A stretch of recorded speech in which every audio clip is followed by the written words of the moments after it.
everybody. How you doing? Feeling good? Good, good, good. I see my book over there. Shout outs. Thank you for being here. I'm the son of two doctors, so growing up, everybody thought that I was going to be a doctor too. Instead, I became a hustler. And the way I define a hustler is it's anyone who uses their unique gifts, talents, strengths, and skills to create value and capture value through who they are and what they do. And I believe that hustling is going to be the most valuable skill that you can have in the world that you are going to live in. Now, raise your hand if you want to be an entrepreneur. Almost 90% of the room.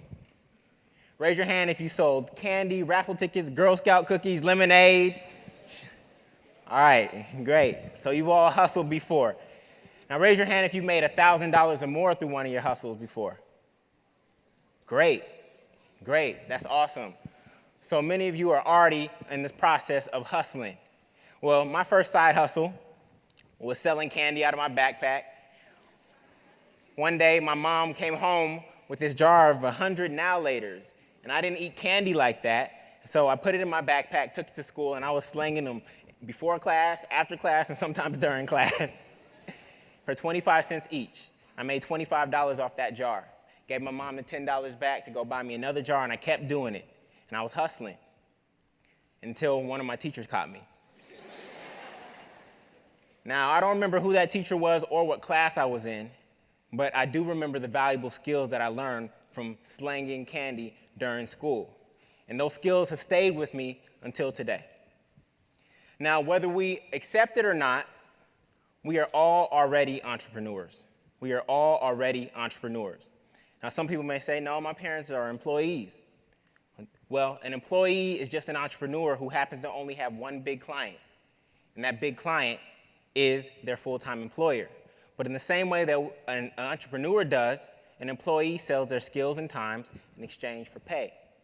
So we're all already entrepreneurs, but it's actually dangerous in this economic environment that we are living in and growing up in to only have one source of income, no matter how much income you make. Because what happens is even if you have a high income, we tend to design our lives according to our income. So I make more, I spend more. When in fact, financial freedom is the gap between what you make, what you spend, and your income is what's left at the end of the month. It's not what you get in your paycheck, which we falsely call income. So we have to really be aware of that. Now, before us, there have been many income generations. Starting with our great-grandparents, a lot of the households were only led by one breadwinner. And then in 1929, the Great Depression hit. And if you think unemployment is high right now, try 25% during those times. And so after that, unmarried women started working more. They didn't work as much in terms of the marketplace before then. But they started working because they were very vulnerable because they didn't have economic power at that time. But because of these things called marriage bars, once they got married, they had to give up their good-paying jobs. And so now, even with our grandparents, you're back to one income per household. And then our parents, who were likely born in the 50s or 60s, they were like, forget that. They heard all the stories from the Great Depression. They were like, everybody's going to work. And so now there's two incomes for one household. But if you look at the boomer generation, statistically, half of them got divorced. So now you're going back to one income per household. Now, a lot of people call us the millennials, or they call us Generation Y.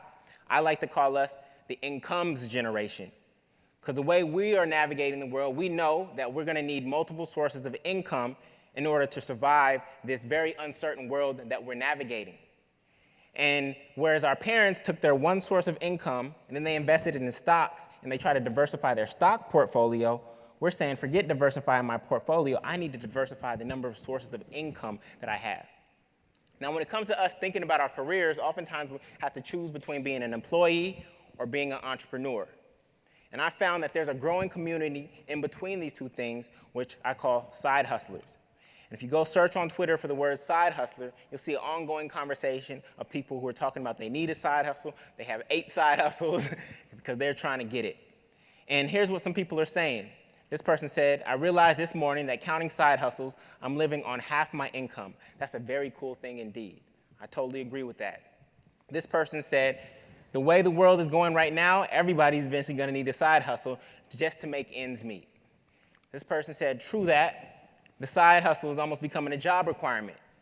So even if you're doing a side hustle, not to necessarily become an entrepreneur full time, having those skills, having the skill of hustling is going to be valuable to you getting a job. And this person said, the awkward moment when you realize that your new side hustle can make you more money than your actual job if you had the courage to quit. So people are talking about this. Now, I recently did a survey of hundreds of people in the income generation. I asked them who they thought were the top businessmen and businesswomen of our generation. And here's who they came up with: Oprah, Jay-Z, Steve Jobs, Richard Branson, Beyonce, Warren Buffett, Diddy, Mark Zuckerberg, Russell Simmons, and Mark Cuban.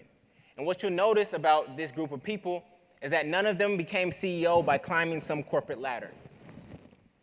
The next thing you'll notice is that all of them have multiple sources of income.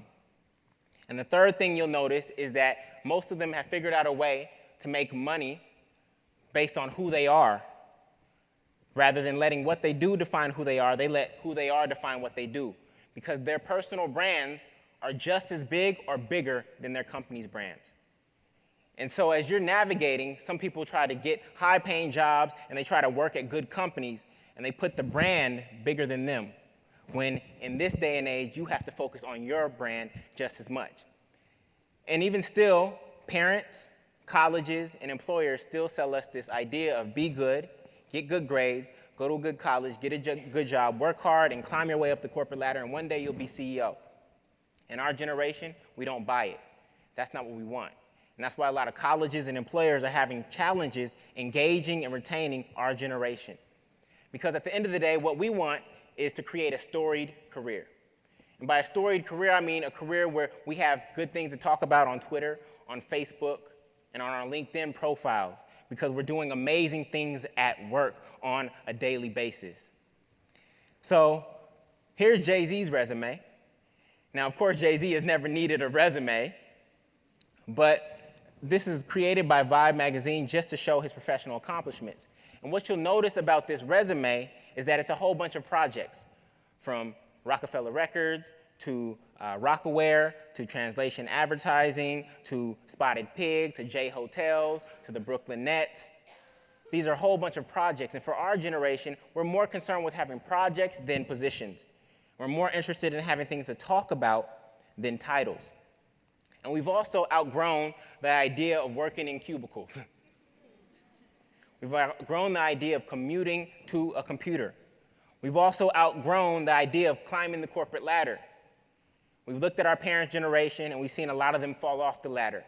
And we know that the ladder isn't that stable.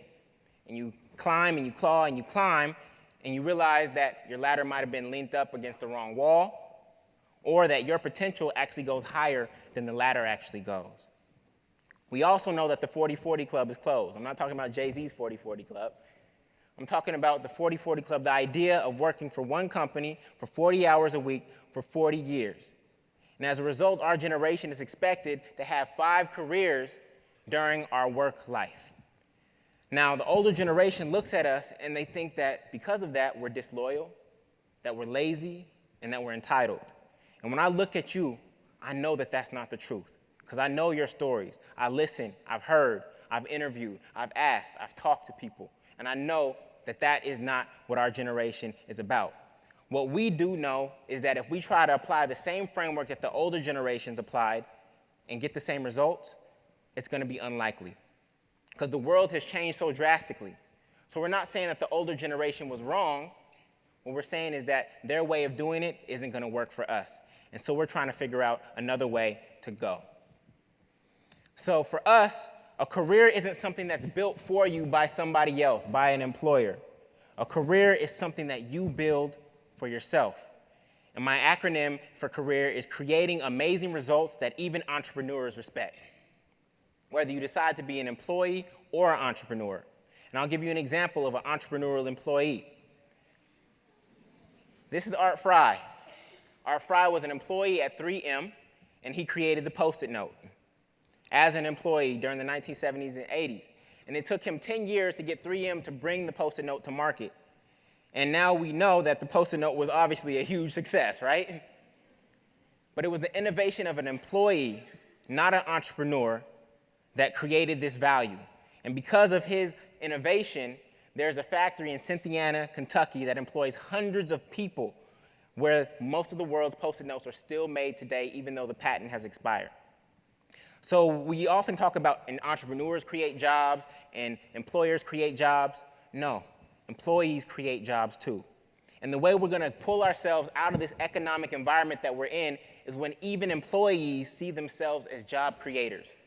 And the goal of an employee isn't just to keep their job, but it's also to create jobs for others.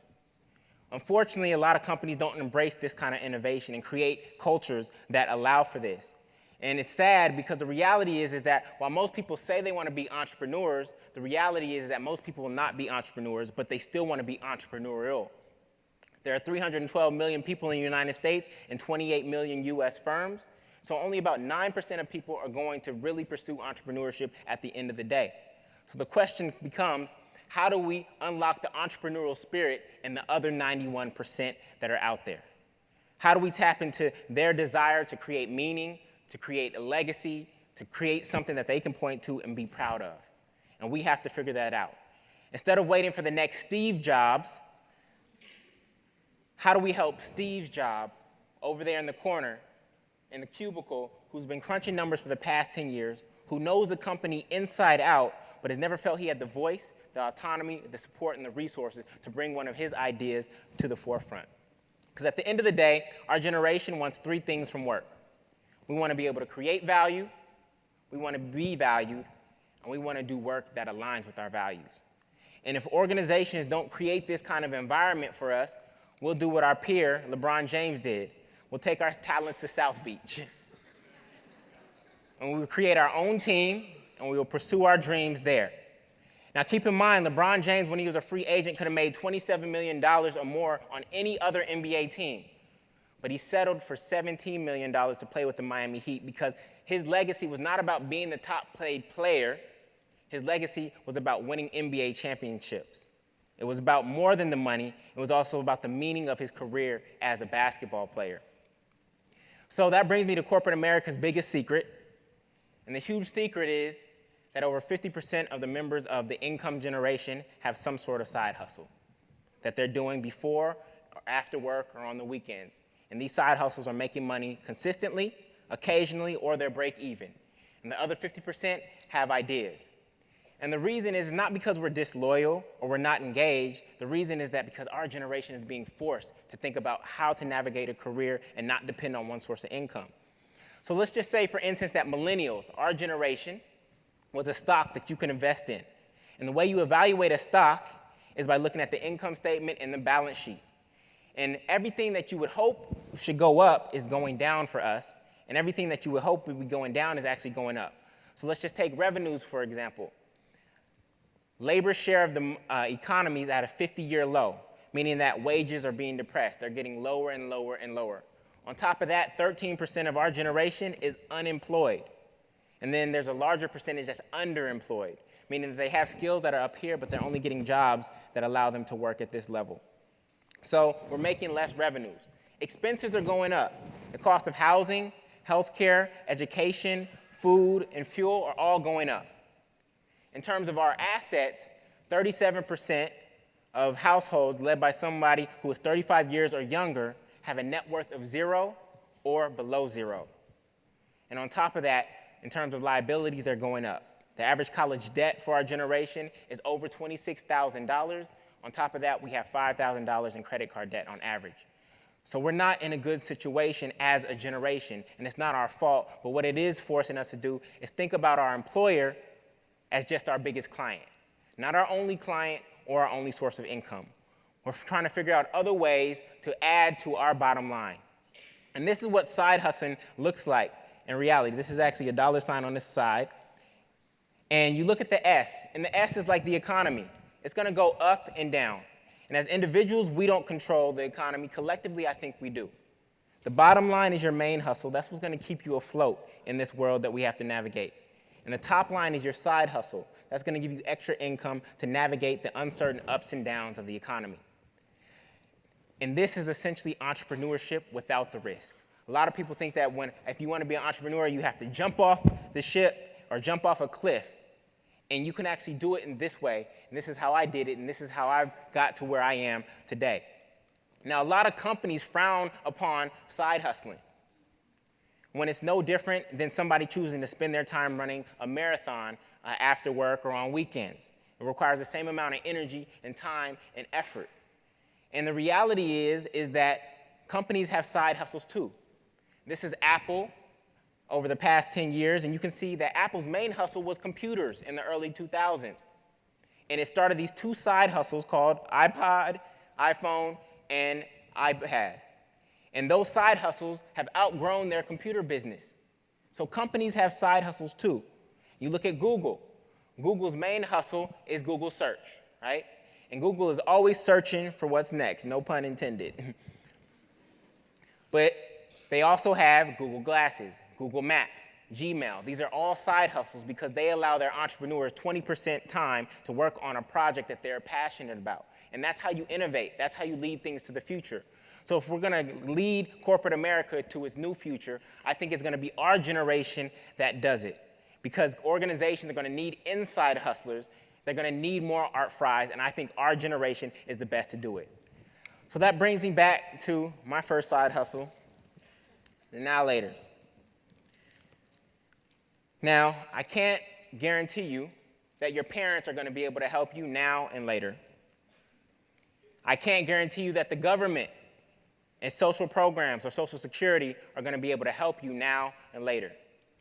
I can't guarantee that the college that you go to or your major is going to be able to help you now and later.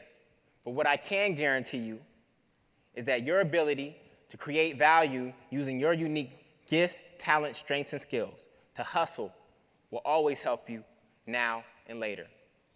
So our generation has two choices. We can hope or we can hustle. Let's hustle and show this world what our generation is really made of. Thank you.